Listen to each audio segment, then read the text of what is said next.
Nature versus nurture. This is a topic that I've always wanted to discuss here on the show. It's actually one of those topics that I constantly find myself fixated on.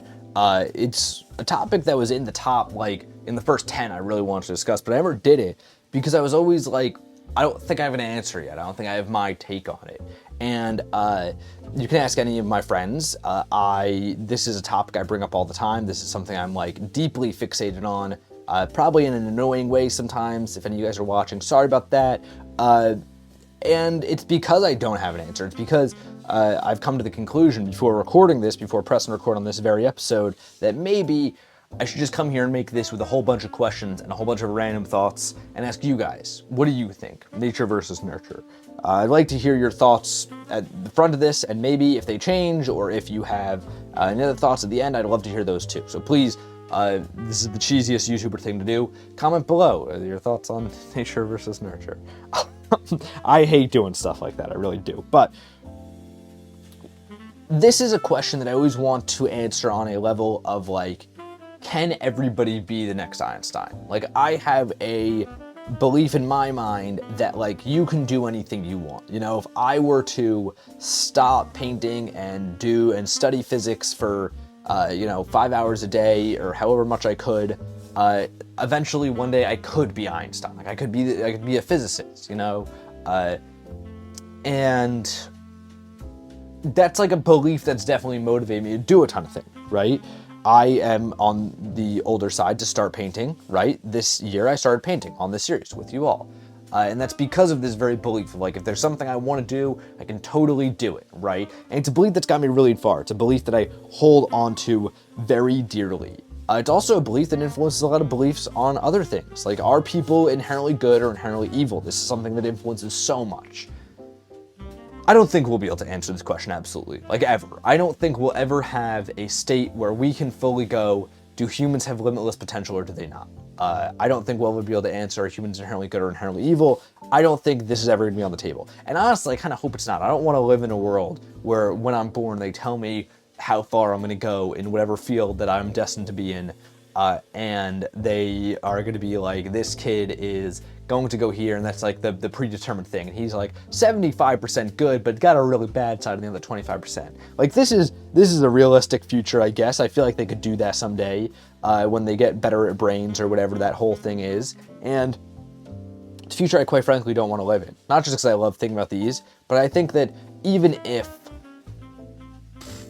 let's say there is a limit to all our potential, let's say that I couldn't put down this paintbrush and become Einstein in 50 years, I think living with the belief that we can will always be better than not. I think no matter what, I think the idea of, I'm a realist, this isn't gonna happen. Bullshit. I hate that. I think you're a deeply unserious person if you do think like that. I think if you are somebody who ever makes up a way of limiting a belief because in the name of realism or pessimism, I think you're an unserious person. I don't think I'm not listening to you ever on anything. You could be Einstein. Einstein himself could tell me that's never happening. I would be like, you're an idiot, Albert. Like I think that's just a genuinely unproductive way to go about viewing the world.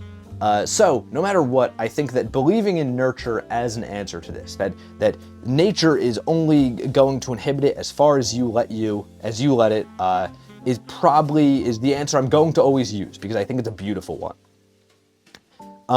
But past that, there are some things that there's like extents to which this can go, right? A great example of this is like athleticism, right? I could never beat Michael Phelps in a swimming contest because he has longer legs and stuff. Like, isn't that how it works? He has like super long limbs or whatever. There are things like this. I would never beat LeBron in a basketball game because I am not, how tall is he? Really, he's tall. I'm not that tall. He's way taller than me. Everybody in the NBA is. Fun fact, guys, if you didn't know, I'm shorter than the average NBA player. He's probably, I'm just gonna throw 7 foot out there because I feel like everybody in the NBA's gotta be at least 7 feet tall, and I'm only 6 foot. That's a full foot he's got on me. I'm never beating him in that basketball game. I can train the rest of my life. It's not happening, right? There are obvious biological limits to this. Past that though, let's talk about mental. Let's talk about becoming something. Is there a limit on mentally what you can do, right? What people often go to here is like, yes, because you are born with your parents' traits, right? If your parents were both lawyers, you are probably going to have a really great mind for being a lawyer. Like, this is the sort of pop sciencey way of looking at it. I know it's obviously way more complicated than that, but that's what the average person would tell you. I think this has some validity to it, but I don't think it defines it, because, like, yeah, your parents might be lawyers, but how much of them being a lawyer is nature versus nurture? Are they a lawyer because they were born to be a lawyer, or because they went to law school for 8 years? If they went to school to be a astrophysicist or a painter, would they be an amazing astrophysicist and a painter, right? Like, being like there's an extent of like, what do your parents have in them, defining what you have in you, I think is stupid, because you don't even know what your parents have in them. Because that infers that your parents have 100% maxed out your potential. They have an acute awareness of every gene in their body and how far that can take them. And hot take, don't think anyone has ever done that. I don't think anybody's ever been able to max out everything. I can't think of anybody who's probably done that. So I think that the idea that like you're limited to what is in your genes is a little bit silly, just because, like, okay, in theory, yes, right? In theory, yeah, you are limited to what is in your genes, but like, is there a limit to what could be in your genes, I think is more the question there. If you are a 4 foot tall or like a 5'5" bald man, yeah, there is a limit to your genes. You're never winning the best hair contest, and you're never going to the NBA, right? Obviously, there is a very clear limit on your genes. But mentally, could you become, the greatest basketball analyzer of all time? Most people would go, no, your parents were lawyers or doctors or, pharmacists or whatever they may be. But maybe in some other timeline, you do have the skills to be the best ball analyzer of all time, right? So that is an idea of like, I guess in theory, yeah, the genes should limit you, but like, I think the idea that we can understand how, or even try to predict that, I think is probably pretty dumb, because that infers that we know everything, and we don't. We definitely, that is the one statement I can make this episode and be very happy with. We don't know everything.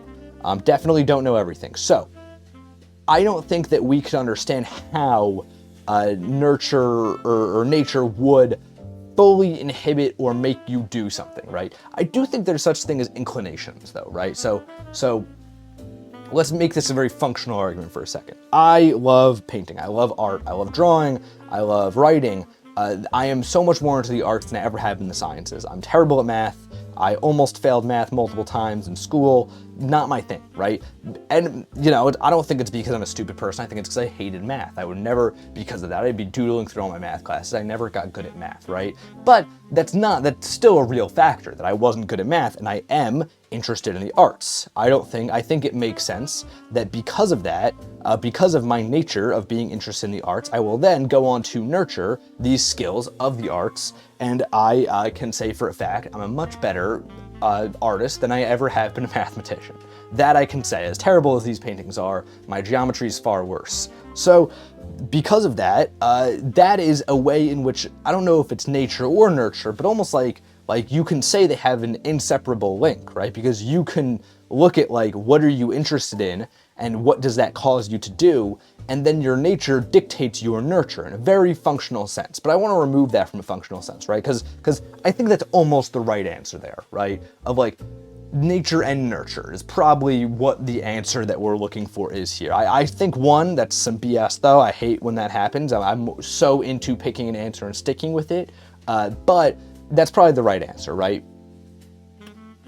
Moving aside from that though, let's talk in theory. Let's say that like I was the most disciplined person on earth. Let's say like I could take some pill that would turn me into I could think something and be like, I'm gonna go do that right now, no matter what, right? I'm not, but let's say I was. Let's say I could do that, right? Theoretically then, could I do anything, right? If I could, I can't do math, not because obviously I have the brain power to do it, we all do, but I can't do it because I'm not interested in it. Just as most people have the skill to become a great artist, but they don't have the interest in doing it, so they never practice enough to activate that skill, right? So could I then potentially, let's say you had the discipline to do anything, We're looking at you maxing out every possible avenue. You would go as far as you can. Are there limiters on what you can achieve? I don't think so. I think maybe in theory here, I could become the best mathematician ever, even though I'm terrible at math. I don't know why I'm spending so much time this episode convincing you all that I'm terrible at math. I'm sure you believe me.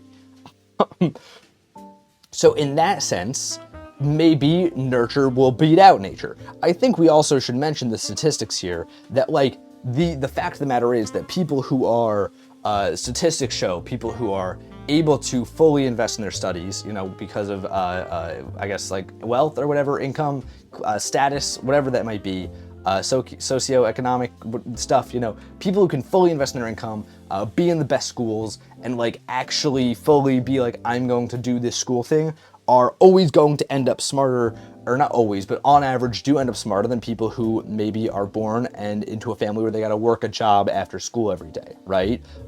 This definitely suggests evidence that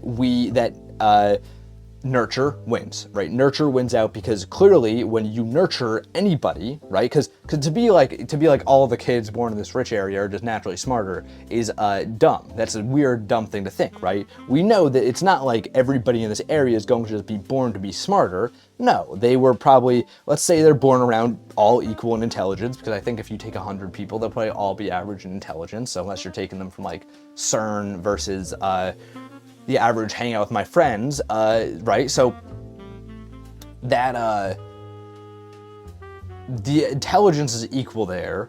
So then it's all just about the nurture. And clearly the nurture leads to some good results, right? It's leading to these kids being on average smarter. So this is a big thing in the nurture camp. This is definitely leading toward us going, nurture is more important. I would say this is probably my biggest piece of evidence, and also I think a great reason why we should all be definitely more into the idea of investing in education. I mean, like, not even just in terms of like, oh, I'm trying to pitch this idea to you, but like, just think like human-wise, how many Einsteins have we lost just because they were born in the wrong tax bracket? Probably a lot, like probably so many.